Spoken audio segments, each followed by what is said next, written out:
आज के video lecture में हम डिटेल में स्टडी करेंगे जेंटिसिन 80 मिलीग्राम इंजेक्शन के बारे में। तो हम सीखेंगे ये इंजेक्शन के बेसिक यूज़ के बारे में कि कौन से अलग अलग मेडिकल कंडीशंस के अंदर जेंटिसिन इंजेक्शन यूज़ किया जाता है।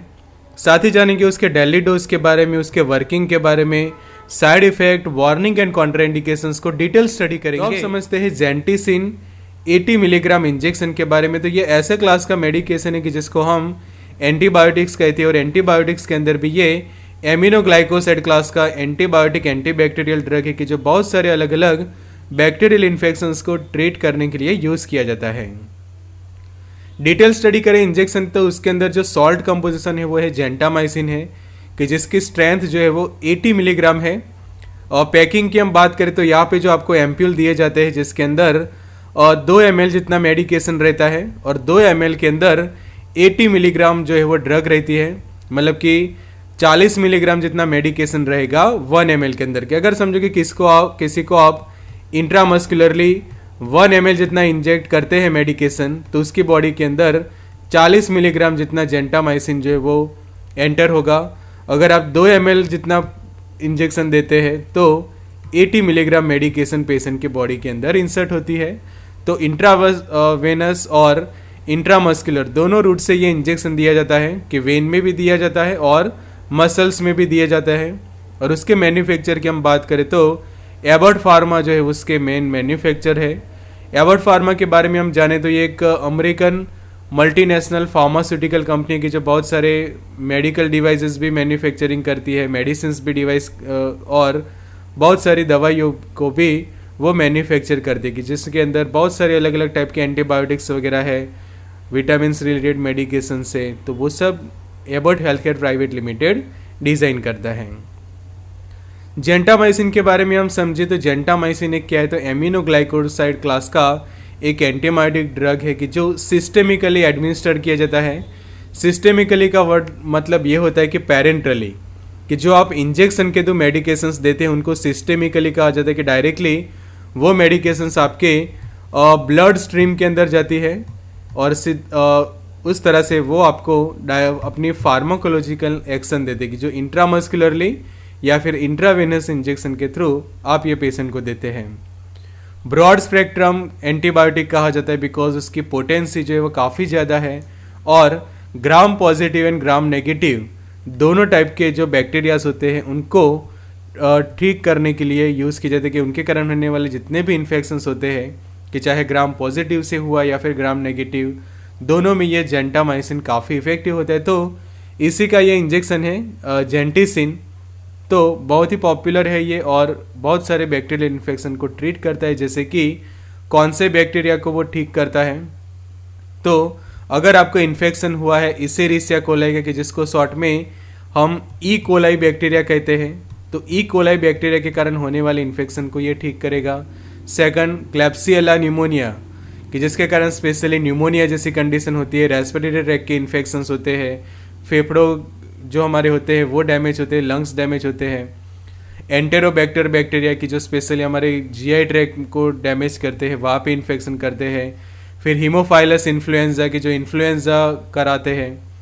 प्रोटियस बैक्टीरिया होते हैं, सेराटिया होते हैं, सीडोमोनास के जो अलग अलग स्पीसीज होते हैं, ब्रूसेला है, कैम्पाइलोबैक्टर है, सिट्रोबैक्टर है, फ्रांसिसेला है, Yersinia, Staphylococcus aureus and Streptococcus faecalis. तो ये सभी बैक्टीरियाज के सामने जेंटामाइसिन जो है वो एक इफेक्टिव मेडिकेशन है, और लिस्टेरिया के सामने भी ये इफेक्टिव बनता है। तो जेंटिसिन इंजेक्शन के हम बेसिक यूज समझे कि कौन से अलग अलग कंडीशन में आप उसको लगा सकते हैं पेशेंट को। तो सबसे पहले तो जो स्टमक एरिया के अंदर जो इन्फेक्शंस होते हैं, जो एब्डोमिन का जो हम भाग कहते हैं कि जो हमारा पेट का जो पेरा एरिया बनता है, तो स्टमक एरिया में होने वाले जो इन्फेक्शंस होते हैं उसको भी ये ठीक करता है।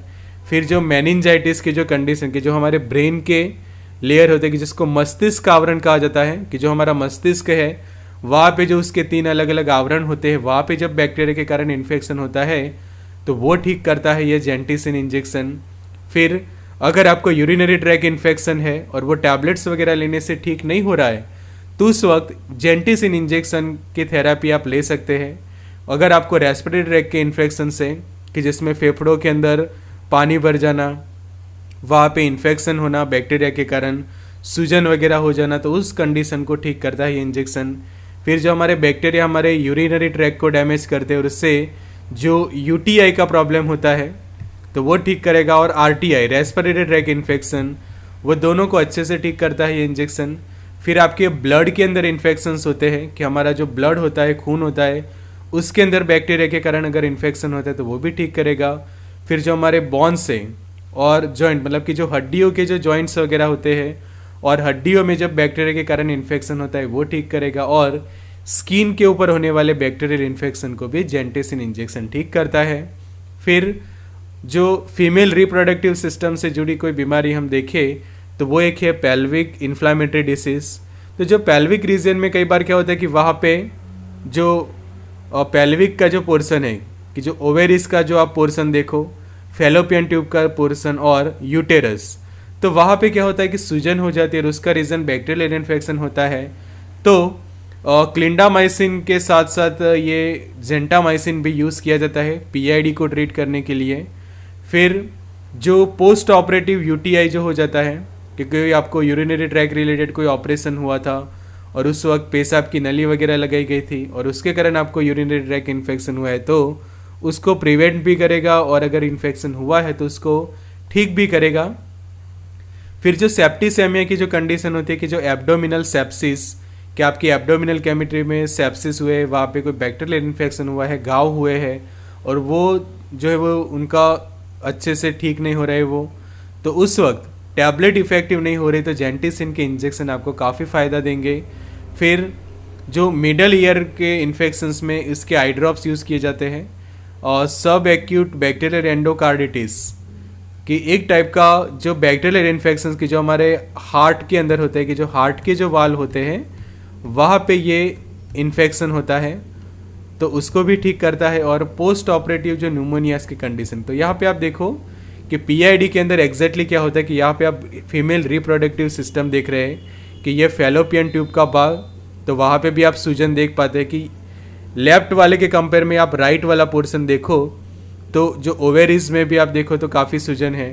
फैलोपियन ट्यूब और यूटेरस की जो गर्भाशय जो हम कहते हैं बच्चेदानी, तो तीनों एरिया में सूजन देखने को मिलती है, तो उसको भी ये जेंटिसिन इंजेक्शन ठीक करता है। और बैक्टीरियल एंडोकार्डिटिस कि जो हार्ट के जो वाल होते हैं वहाँ पे इस तरह से बैक्टीरिया के इन्फेक्शन के कारण वहाँ पे सूजन आ जाती है और हार्ट के जो हेल्दी फंक्शंस के ऊपर असर पड़ती है, तो ये सभी कंडीशन को ये जेंटिसिन इंजेक्शन ठीक करता है। अब उसके डोज के बारे में समझ ले तो उसका जो आइडियल डोज माना जाता है कि 3 से लेकर 5 मिलीग्राम पर किलोग्राम पर डे।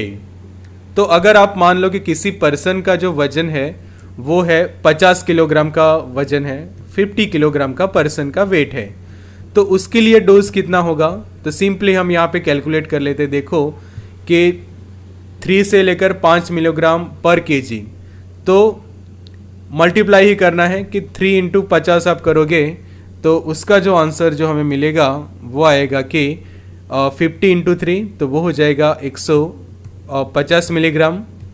तो वो होगा मिनिमम डोज। मैक्सिमम आप दे सकते हैं 50 इंटू 5 करेंगे तो 250 मिलीग्राम हो जाएगा। तो वो हो गया पर डे कि एक दिन में ज़्यादा से ज़्यादा आप 150 से लेकर 250 मिलीग्राम कितना डोज दे सकते हैं कि अगर पर्सन का वेट है 50 किलोग्राम।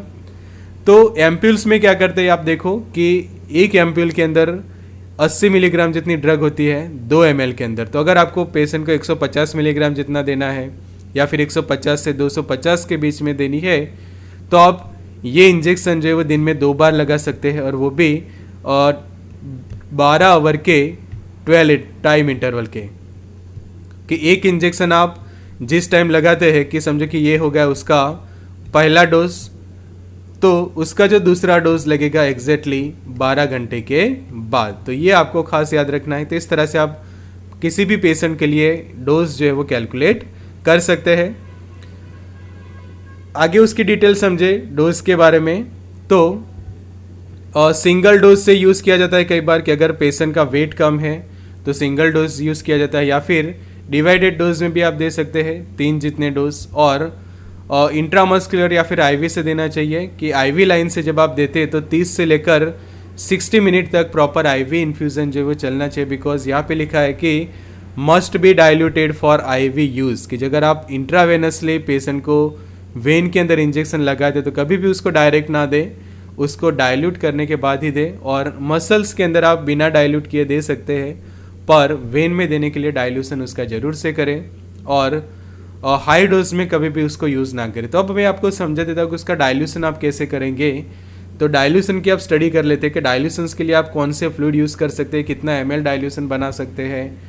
तो 100 से लेकर 200 ml जितना जो है वो आप लेना है नॉर्मल स्टेराइल सॉल्यूशन, कि जिसको NS कहते हैं हम, या फिर D5W की जो 5% ग्लूकोज रहता है वाटर के अंदर, तो उसके साथ ये इंजेक्शन जो है वो डाइल्यूट किया जाता है। कि समझे कि ये 100 ml का जो आप यहाँ पे देख रहे हैं, तो उसके अंदर आप ये 2 ml मेडिकेशन को इंजेक्ट कर सकते हैं, वो क्या हो जाएगा, डाइल्यूट हो जाएगा। तो ये 100 ml के अंदर जो मेडिकेशन जो है वो हमारी अच्छे से डाइल्यूट हो जाएगी।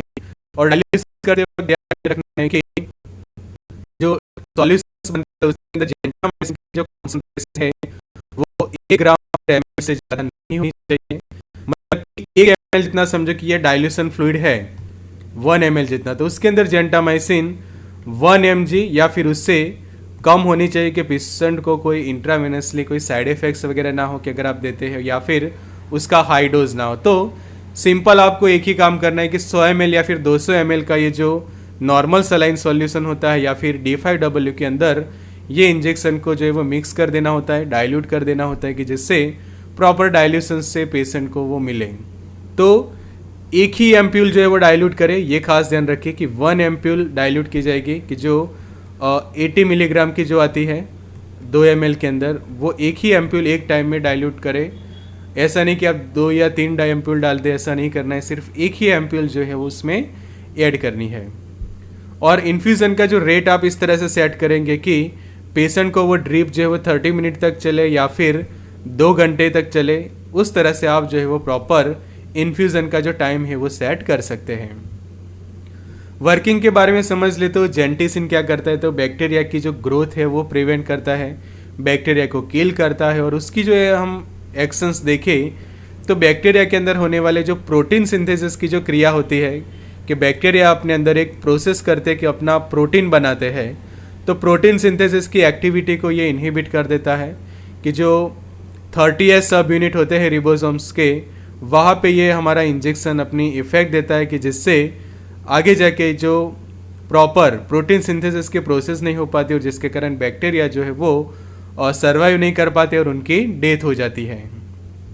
कुछ साइड इफेक्ट्स हम देखिए जेंटिसिन इंजेक्शन के, तो कुछ कॉमन साइड इफेक्ट पहले देख लेते हैं कि नॉजिया वॉमिटिंग आपको हो जाएगी, कि आपको उल्टी हो जाती है, जी घबराता है, कुछ केसेस में डायरिया हो सकते हैं, या फिर आपकी भूख कम हो सकती है। फिर जहाँ पे आपको इंजेक्शन दिया है वो इंजेक्शन साइट पे आपको पेन जैसा महसूस आप कर सकते हैं। उसके बाद कुछ लोगों को हेडेक मतलब कि सर दर्द हो जाना, फीवर बुखार आ जाना, या फिर जॉइंट पेन जैसे साइड इफ़ेक्ट्स डेवलप होते हैं।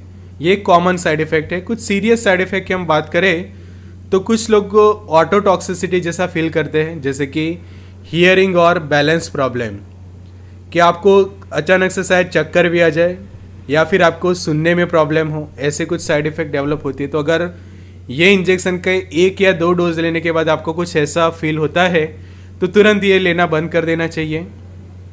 फिर नेफ्रोटॉक्सिसिटी, जिसका मतलब होता है कि आपके जो किडनीज हैं उसको ये मेडिकेशन डैमेज कर सकती है और किडनी के जो फंक्शन है वो चेंज हो सकते हैं। तो ज़रूर से ध्यान रखिए कि ऐसा कुछ भी होता है तो ये मेडिकेशन लेना बंद कर देनी चाहिए। फिर ल्यूकोपेनिया हो सकता है, मतलब कि आपके जो वाइट ब्लड सेल है उसके काउंट जो है वो कम हो सकते हैं ये मेडिकेशन लेने के बाद।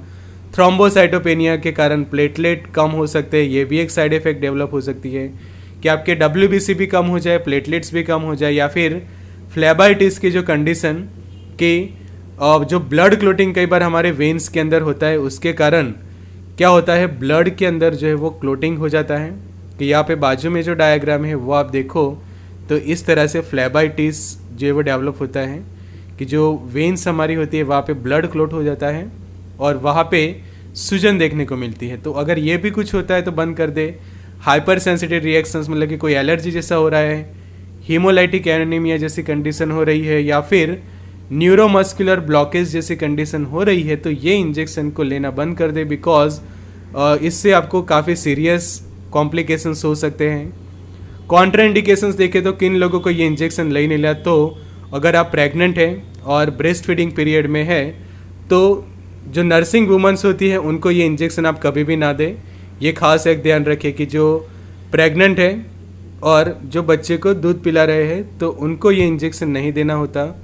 फिर आपका रीनल फेलियर है कि आपकी किडनीज अच्छे से काम नहीं कर रही तो भी ये इंजेक्शन ना लगाए।